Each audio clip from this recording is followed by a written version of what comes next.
Kahvi on kylmää. Miksi kukaan ei ole keittänyt uutta kahvia? Pitääkö täällä kaikki tehdä itse? Etkö ole kuullut Eliademyn verkkokursseista? Ihmiset viettävät kursseilla niin paljon aikaa, etteivät ehdi keskustelemaan oppimastaan kahvin äärellä.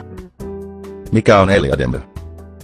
Eliademyssä voi järjestää verkkokursseja ja tukea opiskelua tehtävillä, keskusteluilla, webinaareilla, videoilla, äänitteillä ja tiedostokirjastolla.